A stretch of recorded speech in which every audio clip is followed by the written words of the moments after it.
Listos, pues bienvenidos. Bienvenida. Gracias. Politiza MX, capítulo número 7. Decíamos ahorita antes de empezar, capítulo 7 en el mes 7, día 17. Y pues hoy saludando a Érico como siempre. Gracias, con mucho Isaac. gusto y mucha emoción, que ya teníamos 15 días de no vernos, ¿no? Sí. Y hoy vamos a tener una plática muy interesante con una mujer que yo admiro mucho, Invitada que le pedí también esta plática, aparte de que pues, la quiero mucho, tengo mucho que aprenderle y hoy venimos a una plática muy interesante. La maestra María del Rosario Mejía Ayala, aparte mi mamá. Entonces, capítulo especial. Bueno, ya, ¿verdad? Ya es un punto. Bienvenida, Isabel. Muchas gracias, Érico. Gracias por acompañarnos. Al Es contrario. un honor muchas gracias. tenerte en esta mesa. Pues hoy vamos a cambiarle un poquito al tono que habíamos manejado porque en el capítulo pasado, los que lo vieron, hablamos de Jóvenes en la Política parte 2. Una plática muy interesante que ya hemos tocado varias veces y que al final es para donde marca ahorita el rumbo de la política, aparte en el Estado de México, pero me gustaría que adentráramos en otros temas muy importantes. Hoy que tenemos una super experta en el tema de derechos humanos, en el tema de equidad, paridad de género y también en el tema de protección de datos. Entonces creo que hoy pues nos van a dar una clase, Sin duda. ya nos tocaba, entonces pues bienvenida. Muchas gracias por dejarme compartir con ustedes. La verdad que yo los sigo, he visto los capítulos. Le comentaba yo a Isaac el último, que fue la segunda parte. Siempre cuando participan los jóvenes creo que hay un ingrediente importantísimo porque es una visión diferente, ¿no? Es una visión al que, pues al menos como servidor público, que así me voy a ubicar en este momento, es indispensable tenerlo porque, como lo hemos dicho, estamos en un momento histórico. Políticamente, socialmente, estamos en un momento histórico, entonces que la participación de los jóvenes sea de esa manera, para mí verdaderamente me hace sentir muy bien y muy orgullosa. Sin duda, Rosario. Oye, Isaac, pues qué gran mesa tenemos el día de hoy. La posibilidad de tener a Rosario esta tarde, noche, en donde quisiéramos tratar varios temas que siguen siendo, y digo siguen siendo, porque no son temas de coyuntura, sino son temas permanentes de la agenda pública, particularmente lo que tiene que ver, ya lo decía Isaac, con una trayectoria que ha contribuido de manera muy importante a la construcción de cómo entendemos los derechos humanos y la protección de los derechos humanos y la relación que tiene el ciudadano con las distintas instancias de su protección. Por otro lado, tenemos el tema de la igualdad y la equidad de género que tú has promovido de manera muy importante en este ámbito de la protección de los derechos humanos. Y finalmente, un tema no menor que te ha ocupado durante estos últimos años, que es el tema del acceso a la información y la transparencia. Hoy 3 grandes temas que para todos son importantísimos. Así es. Entonces, más que bienvenida, Rosario. Muchas gracias. Y si estás de acuerdo, Isaac, ¿por qué no nos platicas un poco de tu trayectoria de manera muy breve? La conocemos, pero por supuesto nos gustaría compartirla con quienes están atentos de nuestro podcast. Ok, pues solo platicarles que, bueno, me incliné por la carrera de Derecho. Después, bueno, obviamente siempre creo que he buscado ir un poquito más allá y irme especializando, curso la maestría, pero en estos grandes ir y venir en el tema de Derecho, el ámbito de la licenciatura en Derecho pues es muy amplia, entonces pues te vas dando cuenta cómo avanza el tiempo, desde que haces tu servicio social, te vas a hacer tus prácticas profesionales a los juzgados. Yo de entrada nunca me gustó, o sea, cuando yo llegué al juzgado a hacer mi servicio dentro del juzgado, pues hacer los acuerdos, radicar los expedientes, coser los expedientes, ir a sacar las copias. Fue una experiencia muy bonita, pero no me vi ahí, ¿eh? La verdad que desde ahí no me vi. Terminar esa etapa como servicio social fue una experiencia bonita, pero pues párale de contar, no. Entendí que no era lo mío, la carrera judicial, y qué bueno que no hice carrera judicial en ese momento, porque si no, estaríamos en un verdadero problema en este momento. Entonces opto por estar del otro lado, desde el litigio. Obviamente empiezo a como encontrar esas grandes líneas por donde poder ir, y la materia familiar para mí fue muy bonita. La materia penal se me hizo muy estresante, como que no me sentía muy cómoda en el tema. Ir a los penales, a los juzgados, son experiencias fuertes, y la verdad que en ese tema no dije no, lo hice, litigué en la materia, pero como que no me sentía yo tan cómoda como en la materia familiar. Obviamente a mí me da el tema de que pues se va haciendo ya el tema de derecho mucho más especializado, pues antes que el derecho privado y el derecho público, claro. Ya después el tema que el civil, penal, administrativo, laboral, pero cuando se da esa coyuntura ya de hacer una especialización ya más en la materia familiar, es donde yo empiezo a tener como que más comodidad para poder trabajar. El tema fundamental para mí, obviamente, es las relaciones personales. Son muy complicadas porque empezamos como parejas a decir, pues, hasta que la muerte nos separe, sorpresa cuando te das cuenta que eso no es cierto. Tenemos convencionalismo, ¿verdad? Exactamente, nos enfrentamos a los hijos, a los bienes, a los pleitos, a las faltas de consenso.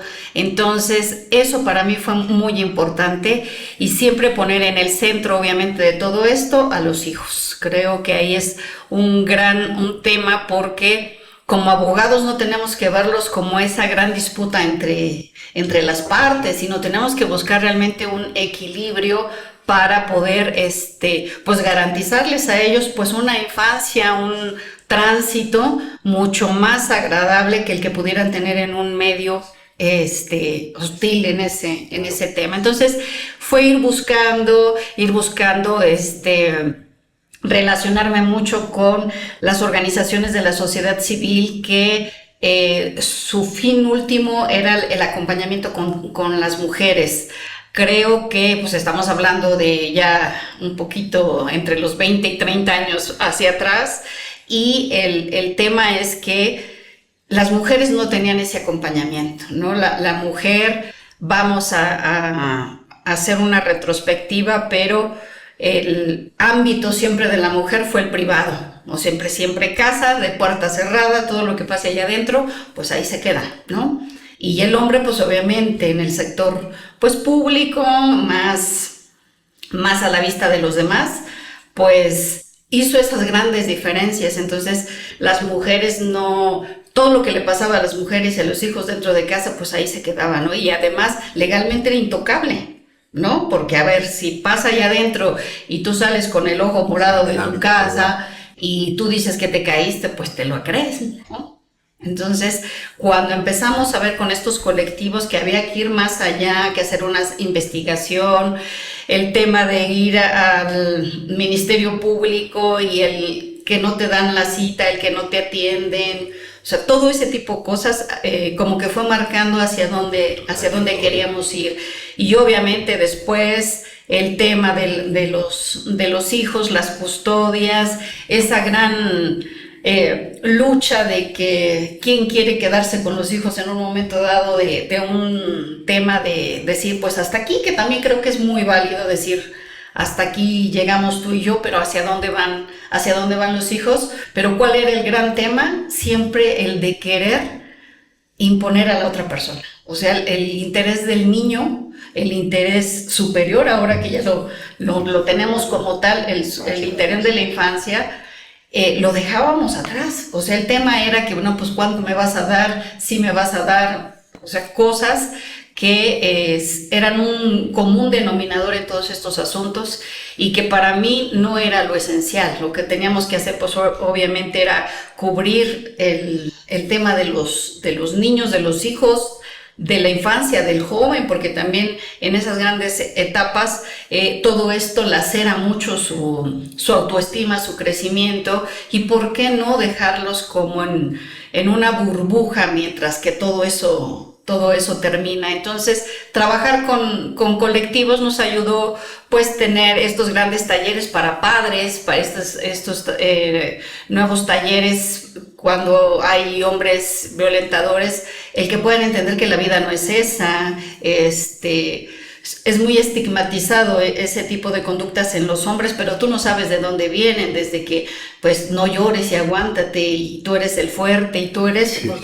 Es una carga emocional fuertísima, entonces no puedes juzgar al varón en ese sentido, entonces le tienes que dar acompañamiento y obviamente todas estas formas de las nuevas masculinidades, de que claro que eres débil, claro que lloras, claro que necesitas, entonces todo eso fue haciendo como estos grandes equilibrios para poder hacer. Entonces el litigar por mucho tiempo esa materia pues me fortaleció mucho.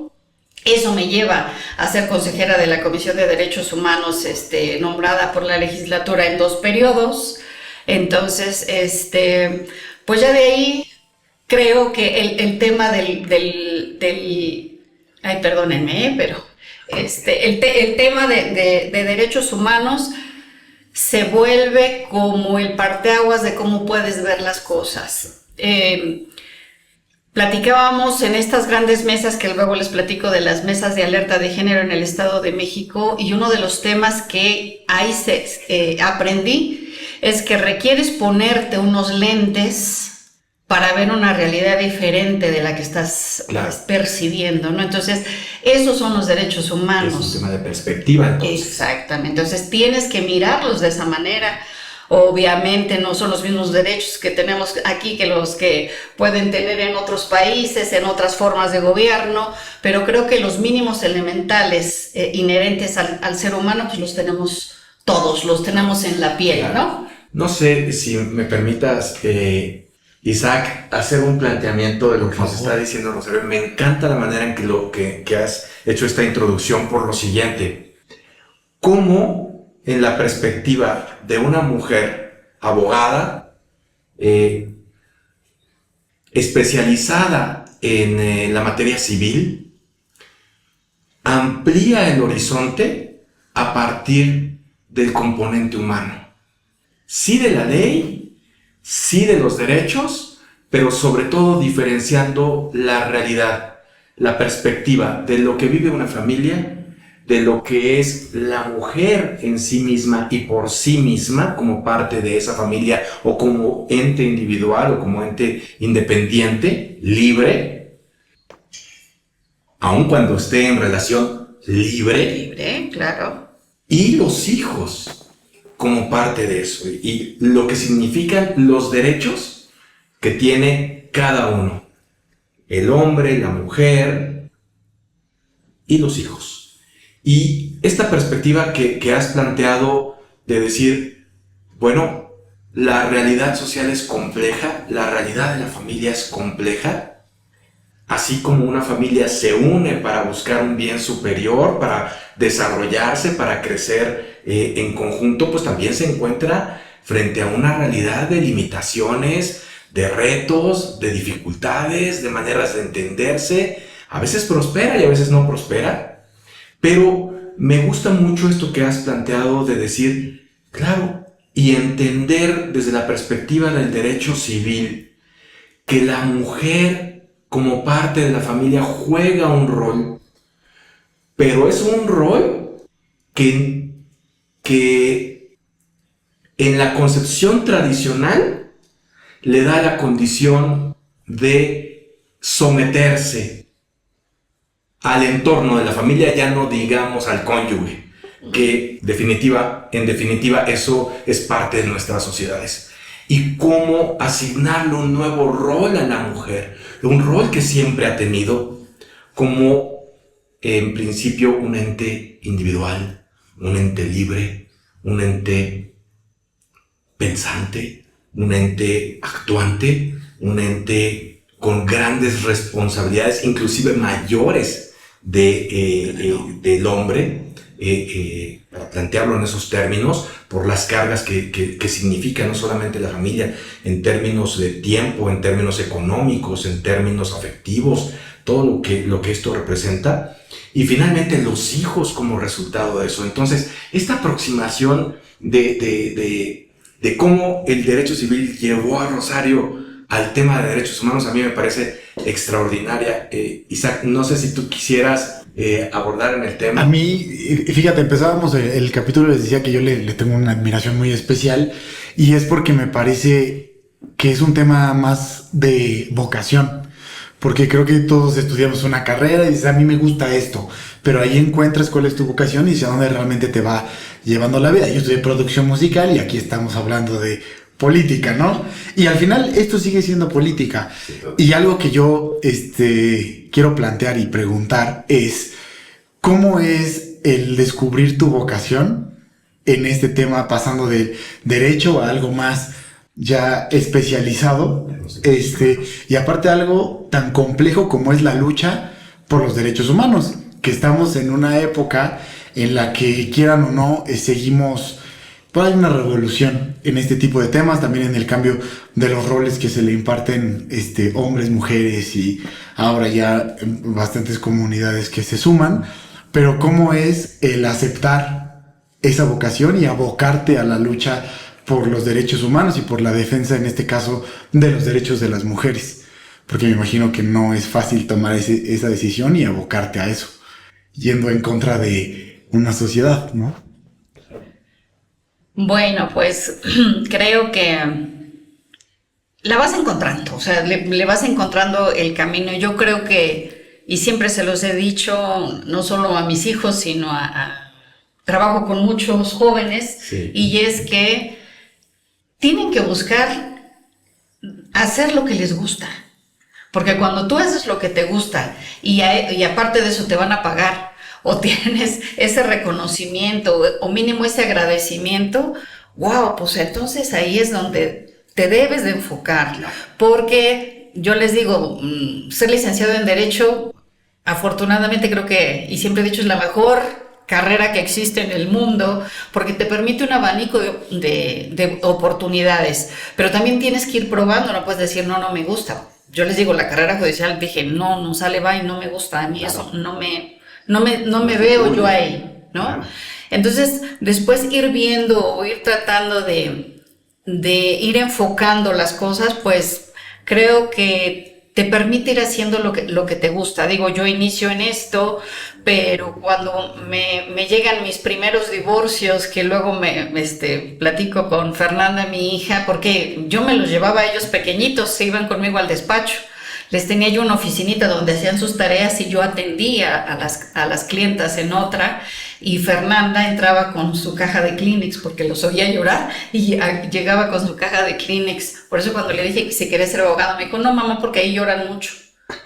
Ahora quiso ser médico y creo que está peor, ¿no? Pero en ese entorno, digo, yo los tenía cerca y trabajábamos en ese tema. Pero cuando te das cuenta que no es tanto el que tú le resuelvas, porque realmente un abogado no te va a resolver ni la vida que traes, ni los traumas que traes, ni los problemas que tienes, sino que simplemente te soluciona en ese momento. No, pues yo ya no quiero nada con este señor, nos divorciamos y adiós, y hasta ahí los deja, ¿no? ¿Ahora qué vamos a hacer? ¿No? Entonces, lo importante en esta profesión es que les tienes que dar los elementos necesarios. Y ahí también fue una confrontación porque el despacho dice, no, pues a ver, tú vas a llevar un juicio, es un porcentaje, que se cobra al principio y al final, bla, bla, bla, bla, o sea, todo en ese esquema. Pero para mí creo que gran parte de esto, y que ahora la historia me va a dar la razón, es el tema que tienes que mediar con la gente. O sea, las partes tienen que sentarse y ser responsables, porque aquí no hay un bueno y un malo, jamás en la vida. O sea, hay responsabilidad de ambas partes. Sí, porque además nadie es 100% bueno y nadie es 100% No, malo. eso Sí, es... no es blanco y negro. Así No es, blanco y negro. Los seres así humanos es. somos así, ¿no? Son matices. Y los abogados es lo que venden. Ah, no, si tú tienes la razón y tú le vas a quitar el 70% y lo vas a dejar así. Cuando eso no es cierto, ambos tienen su responsabilidad, porque no vamos a hablar de errores, vamos a hablar de responsabilidades y de consecuencias que a la larga como ser humano tienes que tomar las cosas como son. O sea, no puedes ir por la vida echándole la culpa a todo mundo, sino bueno, pues me equivoqué, punto, hay solución, bien, si no, pues ni modo, hasta aquí, ¿no? Entonces, eso para mí era parte de estas cosas, porque el vender una falsa idea a una clienta o a un cliente de que él tiene la razón y que él es el bueno y que vamos a hacer las cosas, es un error. Es un error, o sea, tienes que ir mucho más allá. Por eso les comentaba yo el hecho de poderme relacionar pues con otros entes, ¿no? Y es por eso que les digo, llegar a la Comisión de Derechos Humanos me abre a mí el panorama de lo que son los derechos. Obviamente ahí empiezo a relacionarme mucho con los grupos en situación de vulnerabilidad, porque el Consejo contra la Discriminación del Estado de México tiene su seno en la Comisión de Derechos Humanos. Entonces, por ejemplo, entender a los integrantes del colectivo LGBTIQ y más, ver en carne viva su sentir, su lucha. O sea, no puedes dejar de no seguir igual que ellos, ¿no? Entonces, llevar estas luchas de los pueblos originarios, el tema de estos encuentros intergeneracionales, yo les decía antes, los abuelos eran así, wow, lo máximo, pues porque siempre están presentes, siguen, pero luego llegamos a una edad donde se nos olvidan los adultos mayores, sí, y allá están, cuando han sido parte de la historia no solo de los hijos, sino de los hermanos, de los nietos, y luego hacemos esas grandes barreras, ¿no? Entonces, todo eso te da los derechos humanos. ¿Por qué? Porque te abre esos panoramas y esas visiones y conocimiento de grupos que tú ves, pero que no entendías. Al menos yo no entendía en ese momento qué lucha traían ellos. Entonces, cuando las haces propias, verdaderamente se vuelve en un camino muy gratificante. Y qué extraordinaria manera tienes de explicarlo, Isaac. Yo creo que valdría la pena que pudiéramos un poco aprovechar la experiencia y el conocimiento de Rosario como para poner en este podcast cuáles son los elementos que permiten que los derechos humanos sean una esfera distinta en la concepción jurídica de las personas. ¿Por qué hablar de derechos humanos? Pues primero no son jurídicos. Yo siempre les he dicho, los derechos humanos son todo aquello que tenemos inherente a nuestra persona. Y va más allá de la personalidad jurídica. Exactamente. Entonces, muy al principio de esto, que ya tiene un buen rato, pues empezábamos. A mí me toca, y ahora te vas a ir a derechos humanos y ahí solo puros delincuentes defienden, ¿no? ¡Qué caray! Entonces, visiones y concepciones totalmente erróneas, porque el hecho de que haya cometido un ilícito o que haya lo que quieran, alguna infracción que lo haya hecho, eso no le quita que sea un ser humano. Claro, no limita su condición de ser humano. Exactamente. Suspende tal vez sus garantías ciudadanas, políticas, pero no sus derechos. Exactamente. ¿No? Entonces, desde ahí de que no, pues solo delincuentes. Entonces, verdaderamente que ha sido una lucha diaria para que se pueda entender que eso no es así, ¿no? Correcto. Y yo siempre he dicho, cuando me dicen, bueno, y a ver, explíqueme, o sea, ¿qué puedo entender por derechos humanos? O sea, claro. Le digo, simplemente ponte en el zapato de la persona que tienes enfrente. Y ahí tu visión va a cambiar totalmente, porque yo estoy desde el ego, no, pues yo esto es lo que yo quiero, pero cuando veo el de enfrente y estoy viendo su condición o estoy viendo pues la carencia, o estoy viendo el sufrimiento, o estoy viendo, entonces me convierto en ese ser humano que me voy a poner al par. Y yo he dicho, no le hagas al de enfrente lo que no te gusta que te hagan. Y esos son, creo que, conceptos muy pequeñitos de lo que pudiera ser los derechos humanos, más que son el conjunto de prerrogativas, bla, bla, bla, bla, bla, que tenemos en el tema jurisdiccional, que también ha sido un verdadero error entender a los derechos humanos como esos derechos, ¿no? No es que no tienes derecho, es que no son. No, o sea, no me los pongas en un papel y no me digas que tienen que tener ciertas características, como pueden ser los derechos en el ámbito jurisdiccional. Son muy diferentes. Y ahí, cuando los vemos desde esa óptica, podemos entender muchas cosas, y no necesito tener los tratados, ni mucho menos.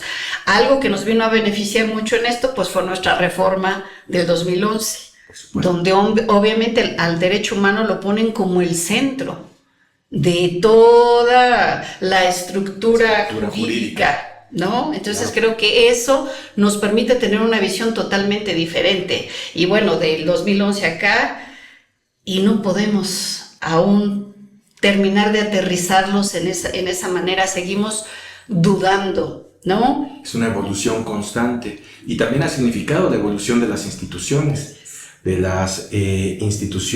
de justicia, como fue en su momento la transición de Procuraduría a Fiscalía, la defensa ya no solamente del Estado, sino centrar la defensa en el ciudadano. Es decir, ha habido una evolución muy importante, pero sobre todo esta necesidad de crear una institución como es la Comisión de Derechos Humanos. Sería interesantísimo saber cómo funciona la Comisión de Derechos Humanos, cuáles son los temas que trata la comisión y cómo estas resoluciones afectan la vida jurídica del Estado. Claro, aquí, mira, creo que también en parte del podcast es empezar a educar un poquito en temas que quizás nosotros conocemos o tomamos como comunes, pero por ejemplo, lo platicamos en el tema del Poder Judicial, ¿no? Muchas veces, ¿y qué hace un magistrado? ¿Y qué hace un juez? Aquí creo que sería importante el comunicarle a la audiencia hoy realmente cuál es la tarea de la Comisión de Derechos Humanos. Claro. Y aprovechamos pues para hacer dos en uno.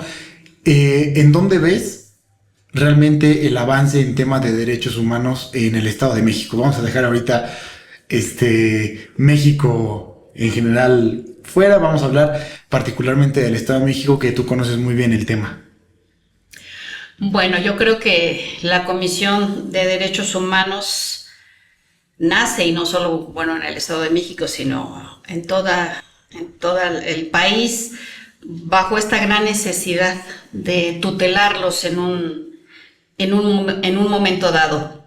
La Comisión de Derechos Humanos tiene la tarea fundamental, y es precisamente darle el acompañamiento a todos y cada uno de las personas, de los ciudadanos que se sientan lacerados en el ejercicio de sus derechos, y obviamente el procedimiento, que ahí también hay una gran confusión, no es jurisdiccional, es un proceso mucho más ligero que lo que puede hacerse en los órganos jurisdiccionales, y obviamente es a través de las quejas. Presentas tu queja, hay una investigación, hay un acompañamiento de esta instancia que pues debe de arropar a todo aquel que se sienta lacerado en ese sentido, y bueno, se da el acompañamiento, y el fin último de esto pues es tener una recomendación que pues vamos a trasladarla al tema de que sería una sentencia, una resolución, pero pues obviamente la Comisión de Derechos Humanos creo que es un ente moral verdaderamente importante en las estructuras de cualquier estado, Es una estructura donde no está arriba de ningún poder, no está en asimetría a lo mejor con alguno otro, sino es una entidad moral que le da acompañamiento, autónoma, que le da acompañamiento al ciudadano y le ayuda a entender obviamente cómo fueron, en qué ve violentado su derecho, hace un procedimiento y hay una recomendación. Que ahí también creo que es el conocimiento de todos que dicen, no, pues es que las recomendaciones de la comisión son como las llamadas a misa, ¿no? Les va y les viene, y no, verdaderamente tienen un poder impresionante, y digo porque pues yo lo viví a las instancias, el que les llegue una recomendación los pone en alerta. Y yo, ¿cómo lo resuelvo? ¿Cómo lo hago? La ley es muy clara y hay hasta la posibilidad de llevar esas recomendaciones no cumplidas hasta el seno del legislativo, y donde la autoridad tendrá que ir a decir el por qué sí y el por qué no la acepta. Pero creo que aquí lo importante es eso, el acompañamiento que hace esta instancia autónoma con la persona, con el ser humano, para que sea escuchado. Gran parte del trabajo de la comisión es eso, es ser una instancia primero de puertas abiertas, donde se escuche y no poner en tela de juicio, ¿no? En ningún momento es las aseveraciones, las acusaciones, o como se les quiera decir. Las personas que llegan a la Comisión de Derechos Humanos llegan devastados, porque ya tocaron las puertas de todas y cada una de las instancias y no hay forma que los atiendan.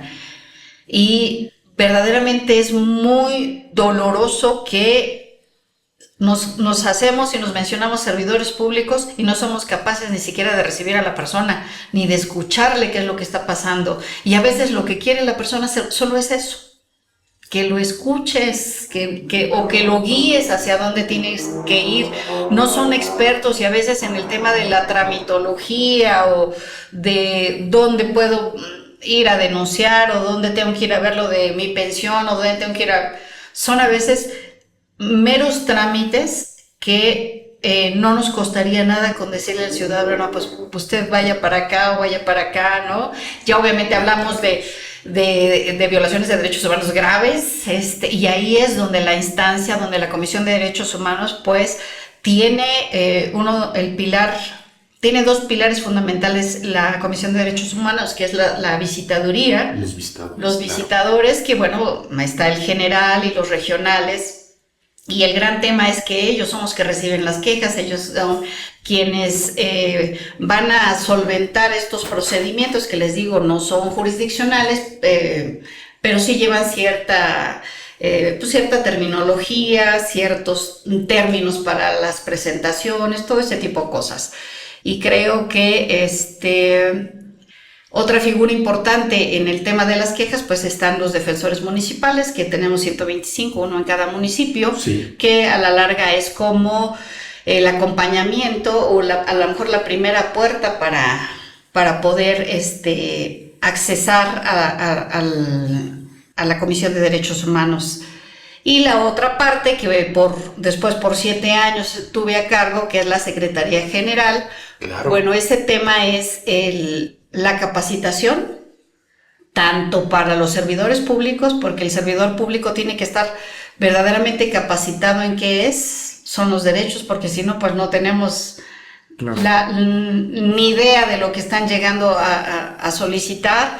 Y luego el tema de la sociedad, porque si no se conocen los derechos, pues ¿cómo los voy a ejercer si no sé que yo tengo derecho a tal o a tal cosas, ¿no? Entonces, esas son de las grandes tareas que se tienen en la Secretaría. Oye, Rosario, y sabemos que en esta trayectoria y en estos años que has contribuido de manera muy importante a los derechos humanos, has participado en casos emblemáticos.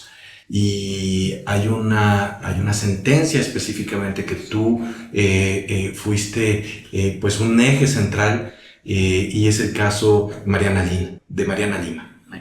¿Por qué no nos platicas un poquito de cómo sienta un precedente en la perspectiva de género y en la atención a temas tan complejos como la violencia? Así es. Bueno, creo que y no solo Mariana Lima, creo que tenemos verdaderamente casos muy interesantes. Hablaremos de ese tema, pero imagínate que de entrada esta mujer la encuentran colgada, ¿no? La encuentran colgada y el tema es de decir que pues se quita la vida, ¿no? Que es un suicidio y hasta ahí párale de contar. Se viene todo, pues, la simulación de la investigación por parte de la Procuraduría en ese entonces y se sigue el proceso de esa manera y pues hay un tema donde una mujer se quita la vida por razones desconocidas, ¿no? Entonces así queda, hay una batalla. Como muchos casos que como quedan muchos, solo en ese nivel. como muchos. Y ocultando la condición real Así y la es. responsabilidad real. Así es. Claro, qué difícil.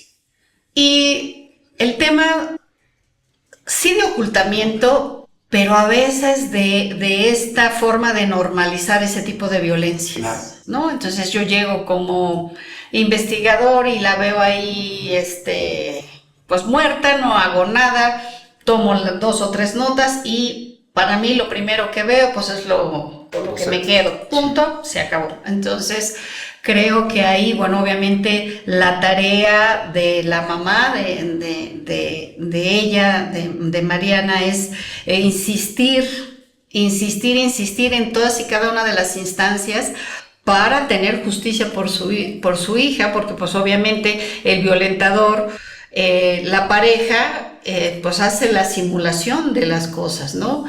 Y digo, bueno, ese es uno de los contextos, pero lo interesante de esto es lo que trae la Claro. resolución, ¿no? Eso es lo relevante. Y a ver, bueno, ninguna muerte de esa manera de alguna mujer debe de ser tratada tan a la ligera. De entrada, ya lo tenemos tipificado como feminicidio, o sea, empieza por ahí. Ya después irás de ir descartando si hay elementos fundamentales donde por su condición de ser mujer y de algunos otros elementos pues te llevan a decir no, pues no fue feminicidio, sino es Sí, es un tema de violencia de género. Exactamente, entonces ahí, pero ya es uno de que inícialos así, o sea, inícialos así. Claro. El tema de la capacitación, creo que eso es de suma importancia para todos aquellos servidores públicos que tratan estos temas, porque... Perdón, Rosario, me detengo en este punto porque estás tocando uno de los temas tal vez más sensibles. ¿Cómo luchar contra normalizar situaciones tanto en la comisión del delito como en la procuración y en la protección de los derechos de las personas? Entonces, es un paso sustantivo. Por supuesto, es lamentable que la pérdida de una vida y de una mujer lleve a esta circunstancia. Sin embargo, con tu tenacidad y con tu consistencia, se logra fundamentalmente, como bien dices, ya no darle una visión distinta al caso, sino empezar por ahí, empezar por reconocer que ese es el hecho y que hay que perseguirlo, ¿no? Claro, es que creo que, digo, este tipo de sentencias y como otras que nos ha dado la Corte Interamericana, sí, como servidores públicos, nos dan el ABC de cómo hacer las cosas y es ahí donde en ocasiones se siente uno con una frustración porque no hay forma pues de poder impactar en las áreas de procuración de justicia, que creo que ahí es donde tenemos el mayor problema para poder entender este tipo de circunstancias. En tema de reparar el daño que se pueda causar, pues antes lo veíamos, bueno, pues sí, repáralo y se acabó. Creo que un elemento en todas estas reformas que se han tenido es, a ver, el gran tema aquí es que no se vuelva a repetir. O sea, tú como servidor público sí fuiste omiso, se dejaron pruebas, se hizo una mala investigación, sí ya está, ok, una disculpa, el poder tener una nueva sentencia, pero aquí lo más importante es que no se vuelva a cometer. Claro, por supuesto. Oye, Isaac, los instrumentos que hay que generar en las instituciones, ¿cómo haces para no solamente documentar una manera de hacer las cosas con visión, con perspectiva de género, y más en la atención a casos como estos de violencia de género y feminicidio? ¿Qué documentos, qué instrumentos tienes que generar para que la institución vaya cambiando y al mismo tiempo, como bien dices, Rero, capacitar y al mismo tiempo insistir en una nueva manera de hacer las cosas, ¿no? Claro, y ese era un tema que quería tocar ahorita en una siguiente pregunta, porque es que, o sea, tenemos una comisión de derechos humanos, pero realmente en un tema de legislación, tanto federal como local, ¿qué herramientas le estamos dando? Decían, puede que te hagan una recomendación y muchas veces sea pues ahí quedó, ¿no? O sea, ¿qué nos hace falta en un tema de legislación y en un tema hasta municipales, ¿no? En un tema de cabildo o debate municipal, para que realmente podamos avanzar y dar certidumbre a la Comisión de Derechos Humanos en su actuar? Y la otra, creo que regresamos al tema de la empatía que tocábamos en los temas políticos anteriores, en los capítulos, porque estamos en una sociedad que no es empática, en una sociedad a la que no le importa lo que le pasa al de enfrente, que no le importa lo que le pasa al vecino, a su familia, mientras que no toque mis intereses, ¿no? Y por eso es que muchas veces ven el que metamos a derechos humanos a defender a alguien como, híjole, es que ahora tú estás violentando los míos porque estás defendiendo los de él, ¿no? Entonces creo que ahí se pone complejo, pero aquí la pregunta sería, ¿en dónde estamos parados en un tema de legislación para poderle dar fuerza y certidumbre de trabajo a la comisión? Sin duda.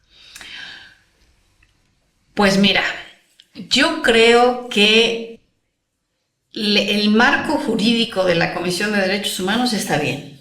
O sea, no hay necesidad, porque, como les dije al principio, estaríamos empatando lo jurídico con el tema de derechos humanos que creo, y esto es personal, no, Sí. no sería lo correcto. Creo que no sería lo correcto.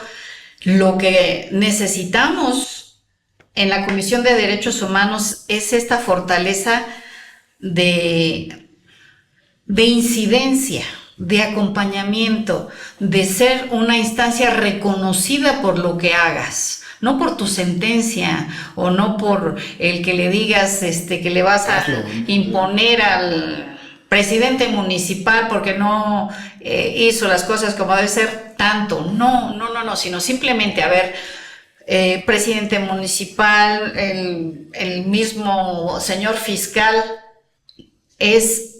hiciste mal aquí tu trabajo. O sea, creo que el tema social para mí tiene mucho más carga que el que yo lo pueda judicializar, ¿no? El que yo le diga, señor fiscal, y no tengo nada contra el fiscal, claro, pero vamos aquí a la Cámara de Diputados y dime por qué no aceptas esta recomendación por un caso como este.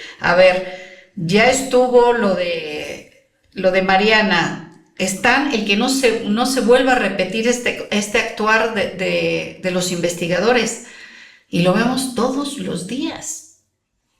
Todos los días. El índice de la violencia más lacerante para las mujeres, que es la feminicida, el Estado de México está, si no temor a equivocarme, en los primeros lugares. En los primeros lugares, y sigue pasando una y otra vez. ¿Y cuál es el tema? Pues partimos del cerco más pequeño que tienen las mujeres, que es el entorno familiar, que está totalmente comprobado que siempre el que violenta es el que tenemos cerca, ¿no? Hay casos aislados de algunos otros tipos, pero siempre es el estar durmiendo como el enemigo, como es la película, ¿no? Y ahí hay una gran falta de trabajo. Por eso es importante este tema para con los jóvenes, porque creo que al menos las mujeres de mi edad seríamos como ese gran eslabón de las abuelas, jóvenes también. de las abuelas, de las mamás, de nosotras, donde pues estos temas se quedaron en casa porque pues hasta ahí, ¿no? Llegaban. Ya esta generación creo que abre la puerta para ver las cosas como son. Y como bien lo decías, Érico, hace rato, pues que eres un ser humano con la capacidad para poder trabajar, para poder tomar decisiones, para poder tomar tus determinaciones, para poder trabajar, para poder también pues aportar a recursos, no sé, digo, el tema de pareja es esto, una gran sociedad de compartir pues todo tipo de cosas, ¿no? Pero no es el hecho de ser un tema de propiedad y que pues ahí te quedas y se acabó. Creo que ahora las jóvenes que vienen atrás de nosotros, pues su visión es diferente. Igual los hombres, ya no es tanto esa carga de, pues tú eres el que tiene que aquí apechugar todo y demás. Romper con los estereotipos sociales y con los convencionalismos. Exactamente, creo que ellos son esa generación. Claro, yo creo que ya hay un cambio generacional, ahí lo hemos platicado en otras ocasiones, Isaac. Pues no sé, yo creo que coincidimos todos en que Rosario sin duda es un activo fundamental en materia de derechos humanos del Estado. Gracias. Estamos seguros que con la experiencia, con el perfil académico tan sólido que tienes y con este conocimiento del ámbito de los derechos humanos, el Estado de México, el país, tiene en ti una mujer extraordinaria con una gran capacidad y un activo en materia de derechos humanos del Estado. Lo mejor para ti en esa parte. Pero quisiera yo hacer una pregunta. ¿Cómo el tema de derechos humanos te lleva a un tema sustantivo que es el tema de la información, que es el tema de la transparencia, que es el tema del actuar de las instituciones públicas y de su obligación para con el ciudadano que les otorga la condición de ejercer por el ciudadano mismo sus propios facultades políticas y de gobierno, ¿no? Así es. ¿Cómo es que esta oportunidad que tienes de incorporarte al Instituto de Transparencia y Acceso a la Información te permite recuperar la experiencia de derechos humanos y proponer y postular desde esta instancia nuevas acciones? Claro. Pues los derechos humanos. O sea, yo siempre les he dicho, el tema cuando ya se tatúa en la piel el tema de los derechos humanos, claro, y bueno, yo creo que también la vida ha sido muy buena conmigo porque sin duda que la vida y como servidor público siempre hay etapas, o sea, no somos eternos en ningún lado, no. Y obviamente tienes que ir buscando nuevos escenarios. Se da la posibilidad de participar para estar en el Instituto de Transparencia del Estado de México y bueno, pues decido participar, no siendo un tema nuevo porque el acceso a la información y la protección de datos pues son parte del catálogo que tenemos en el país como derechos humanos. Entonces, pues obviamente la especialización que tomo en estos dos derechos, pues sin duda llego a entender que el acceso a la información y la protección de datos, pues son derechos llave, ¿no? Son derechos humanos llave porque me aperturan el ejercicio de todos los demás derechos, ¿no? Porque creo que vamos a partir con el acceso a la información. Si yo no tengo la información de temas fundamentales como son seguridad, salud y este tipo de temas, pues ¿cómo voy a ejercerlos si no los conozco, ¿no? Entonces, el acceso a la información, un derecho humano, pues es un derecho humano que obviamente tiene un vehículo importante que es la transparencia, que bueno, es así, es una obligación que tiene todo ente público que maneja recursos públicos, hacerlos públicos, ¿no? Tenemos un gran tema con los servidores públicos donde no pueden todavía entender que el recurso que ellos tienen pues es el pago de todos los impuestos de todos los ciudadanos y tienes que rendir cuentas. O sea, no es de que no quiera yo, sí o sí lo tienes que hacer. Entonces, me empiezo a interesar mucho. El Estado de México, a diferencia de las otras entidades federativas, cuenta con propias plataformas, que eso también es algo que yo, donde quiera que estoy, pues presumo mucho. Digo, no fue en la gestión en la que yo estoy, sino ya con mucha anterioridad, pero son plataformas donde está toda la información pública tenemos ahorita ya cerca de 400 sujetos obligados que tienen que rendir cuentas del recurso que manejan. Y vamos más allá. Yo les platicaba hace poco que estuve con los contadores del Estado de México, donde el instituto tiene 20 años, que bueno, también ya creo que es del conocimiento público, que bueno, el 26 de junio hay un decreto donde obviamente hay la desaparición de una instancia como es el Infoem. Sin duda, yo les comentaba, pues sentimientos encontrados, porque pues es una casa protectora de derechos humanos y porque además es una lucha que se tuvo para tener ese tipo de instancias. Pero yo estoy cierta que obviamente estas nuevas formas de visualizarlos habrá cabida para pues perfeccionarlos y buscar algunas otras vías. Estamos en espera. Son 90 días para que existan las leyes secundarias que van pues a decirnos cómo van a estar ahora estos derechos, pero bueno, creo que hay que estar muy atentos, hay que verlo.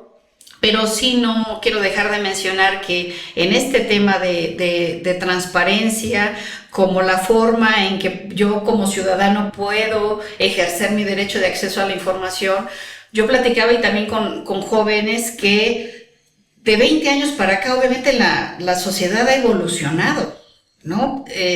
Causa mucho conflicto para el servidor público que le pregunten su salario, ¿no? Es así como que, pues, ¿por qué quieres saber?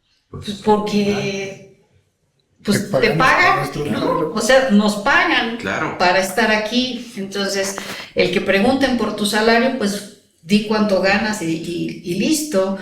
Y estos grandes... O presentar la declaración o la manifestación de bienes, ¿no? Y este gran tema de, no, pues, ¿cómo le hago? ¿Y cómo le quito? ¿Y qué hago? O sea, y además esos grandes temas de que, ay, no, pues van a saber cuánto gano, me van a asaltar, ¿no? O sea, siempre buscamos pretextos, pero lo público es público y así tal cual lo tenemos que entender, ¿no? Entonces, es una lucha constante con el servidor público. Yo siempre he reconocido a los encargados de las unidades de transparencia porque la sufren. Les decía, es que a ustedes les toca lo peor porque eres el titular de la unidad, te llega a ti la solicitud de información, pero resulta que el jefe, pues hay que ver cómo le haces, pero no des la información, ¿no? Entonces juega ahí, al bueno y al malo le tocan verdaderamente un papel complicado, pero es que hacia allá vamos. O sea, no hay forma. Yo les decía, de 20 años acá, las solicitudes de información han cambiado mucho. La forma de ver cómo transparentamos las cosas también ha cambiado. Creo que pudiéramos estar hablando ya de una década donde la sociedad ya está tan ávida de conocer transparencia, pero focalizada, ¿no? Pues digo, lo que gane la comisionada, pues ya no es de mi interés. Lo que yo quiero saber es cómo desdobla el Instituto de Transparencia su presupuesto para el tema de atender. O sea, ¿cuánta capacitación han dado en mi municipio, por ejemplo? ¿No? O sea, se han vuelto mucho más específicos, mucho más, exactamente, ¿no? Digo, sigue habiendo de todo tipo, pero cada vez se van perfeccionando más este tipo de cosas. Los jóvenes que insistimos mucho en que entren a la página, hagan sus solicitudes, busquen, por ejemplo, estas cuestiones de la escuela que tengo más cerca, ¿no? Si la escuela que está en la esquina de mi casa da inglés, o si tengo otra posibilidad. O sea, aquí el derecho a acceder a la información es para que yo como ciudadano tome una determinación informada. Que yo creo que si, y es lo que le decía yo a los señores diputados, es que si ustedes pudieran entender que no es el tema de cuánto gana o qué se hace, sino el beneficio que le das a la sociedad con este tipo de información. Y nos cuesta trabajo y verdaderamente es un batallar porque suben la información, luego la bajan los sujetos obligados, y hay que estar ahí vigilantes de ese tema, pero creo que el Estado de México entrega muy buenas cuentas en estos dos derechos. En vanguardia. Sí, claro. La plataforma, el IPOMEX, que en este año es la versión 4.0, desdobla el presupuesto de todos los sujetos obligados. Antes era ingresos y egresos. Sí. No, y ahora no. Ahora me lo desdoblas. ¿Para qué? ¿Cómo? Y en qué porcentaje del ejercicio fiscal vas. Claro. Entonces, ahí está. Hay un avance muy importante. Exacto. Muy Cuestiones importante. que siguen, ¿no, Isaac? Que sí, ahora vamos a ver. Decías, Rosario, vamos a evolucionar seguramente a nuevas formas. A ver qué ven esas formas, ¿no, Isaac? Habrá que ver cómo van a ser esas formas y sobre todo no frenarlas, ¿no? Porque por lo que escuchamos y lo que entiendo es que pues está haciendo un gran esfuerzo, bueno, sí hizo un gran esfuerzo, digo, ya para ir a una versión 4.0 y que puedas ir desdoblando hasta en dónde vamos en el gasto del año fiscal, pues es un gran avance, ¿no? El chiste es no ir para atrás. Pero para empezar a aterrizar ya lo que es este capítulo, tenemos una pregunta aquí obligada para todos los que vienen y es, ¿en dónde te ves en un corto y mediano plazo? ¿En dónde ves tu carrera? ¿En dónde ves tu desarrollo profesional, personal también? Y la segunda, ¿qué consejo le darías a los jóvenes que van a ver este podcast para que seguramente hay muchos que te admiran y que te admiramos, el cómo alcanzar lo que se proponen, cómo llegar a cumplir estas metas? Bueno, pero antes de eso, me faltó comentarles acerca de la protección de datos personales, sí. Para mí ahorita es un tema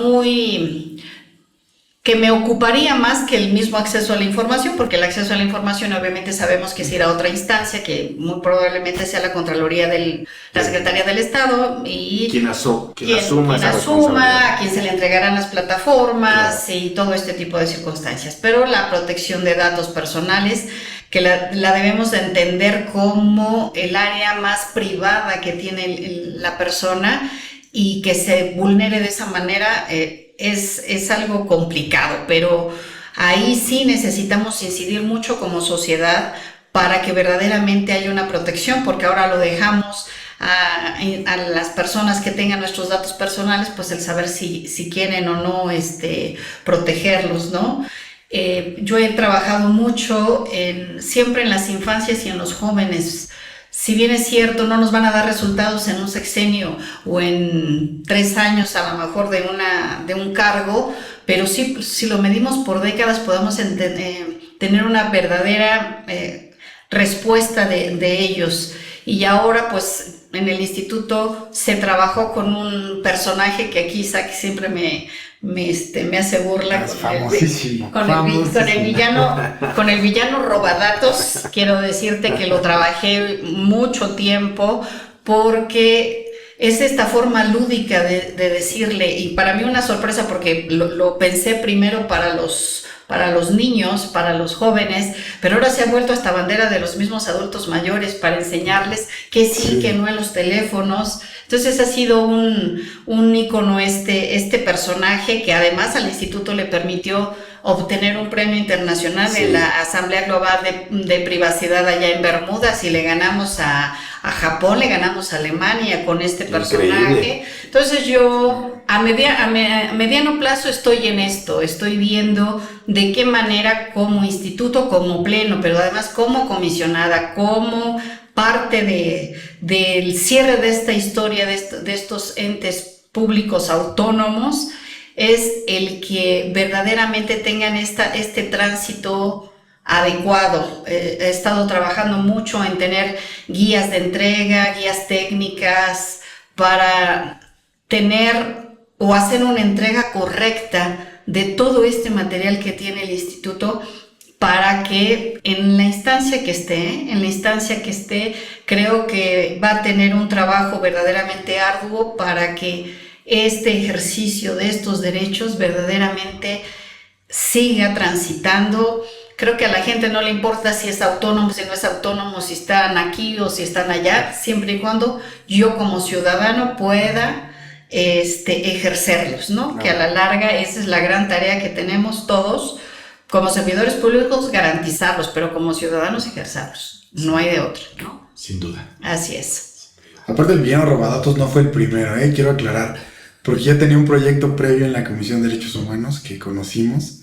Entonces, pues, y aparte es todo, pues punta de lanza, ¿no? Sin para duda. este tipo de cosas, y ahí se ve la visión, la EDD. Y cómo hacerlo accesible y cómo hacerlo comprensible. Y Sí, cómo porque muchas veces hacerlo... es imposible entenderlo. Claro. Son términos que, Pues felicidades, la verdad es que conocen los del instituto, ¿no?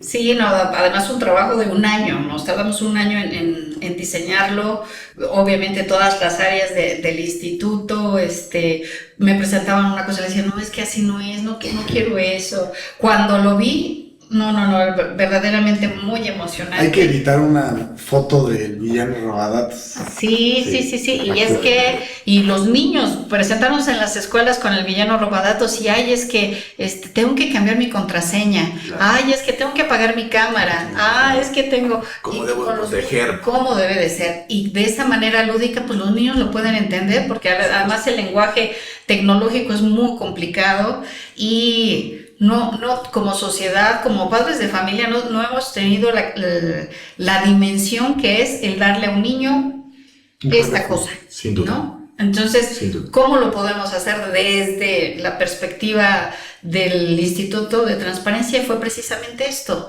el tener ese villano que la verdad es una ternura, pero los niños lo ven y ya saben lo que tienen que hacer, Claro, ¿no? cómo se Entonces, protegen, cómo exactamente, protegen sus datos, porque su identidad, su lo personalidad. ideal es que los niños no tuvieran estas cosas a su alcance, pero pues ya están, no lo podemos Es quitar. inevitable. Entonces, ahora pues Educar. con esto, educarnos, ¿no? Y reeducarnos también los padres, porque también ahí traemos a veces temas que pues nos da lo mismo dar o traer el teléfono y no nos damos cuenta. Pero bueno, esos son, y a largo plazo, bueno, pues en esta lucha para los derechos humanos, en la trinchera que me toque, siempre será la bandera por la cual estaré siempre trabajando. Pues estaremos muy atentos a qué rumbo tomes, a la trayectoria tan importante que tienes. Para nosotros representas eso, un activo en materia de derechos humanos, en materia de información y de transparencia para el Estado de México y para el país. Rosario, seguramente te veremos en muy poco tiempo en otros frentes, en otras lides, en otras responsabilidades, y siempre un orgullo pues tenerte en esta oportunidad para conversar. Pues En este podcast. muchas gracias, un gusto compartir con ustedes, Erico, Isaac, muchas gracias. Gracias a ustedes, y pues así concluimos episodio 7, que siempre se me olvida el número del capítulo, pero episodio 7 en el día 17, mes 7. Muchas gracias, síganos en redes sociales, vamos a poner las redes sociales de todos como siempre, y pues nos vemos en el 8. Eso. Muy bien, gracias.